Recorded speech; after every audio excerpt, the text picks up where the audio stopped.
My name's Kyle. I work for the County Council in Communities, Health and Adult Social Care. Good. I'm 44, I live in Wendover, I've got a wife, 2 children, 2 dogs. Started my life the first 20 years in and around the commercial private sector. I had a couple of years away, travelled the world, got involved in Buddhism, came home and found an opportunity to move into special education. We've all been working to a new programme under austerity. The stress of that started to affect my sleep, and that was the main issue for me. Sleep deprivation is used as a form of torture for a good reason. It impairs all your reasoning, it throws all logic out the window. I was sort of having convulsions. As I dropped off to sleep, I would sort of jump.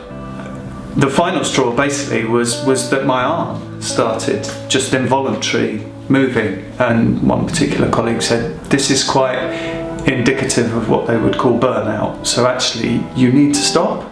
And I think that kind of contradiction, but primarily the fear of what am I going to do, something snapped. Yeah. You're going to have some more? Feed. I think you can feed yourself, young lady. Annie, I know I say feed or feed me. It just means that I want you to put it on your mouth on the spoon. Not feed.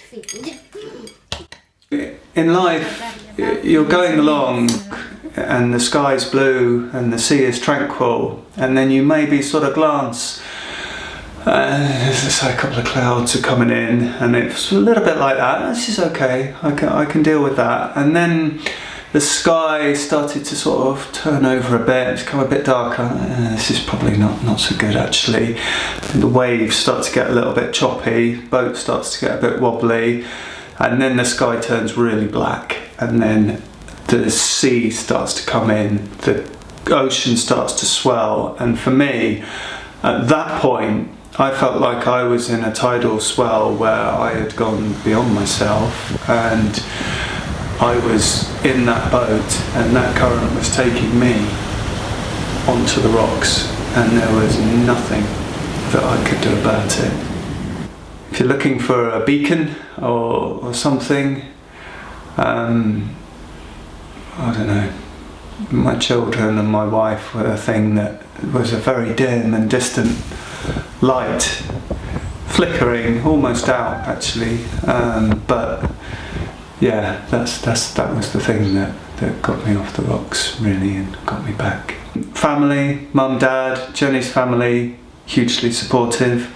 Old friends from school who heard about things and started literally dragging me out of the house to play golf. They set up a WhatsApp group together, but they persisted and they persevered, and it mattered.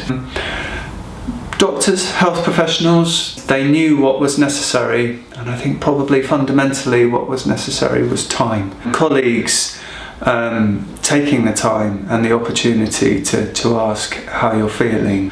But at the end of the day, we have a responsibility for each other as people to look after each other, and I think that is what is most important. I think when you lose sight of that, you lose sight of everything. It's a cliche, but a problem shared is a problem halved, especially with a person that gets it and understands and has that experience.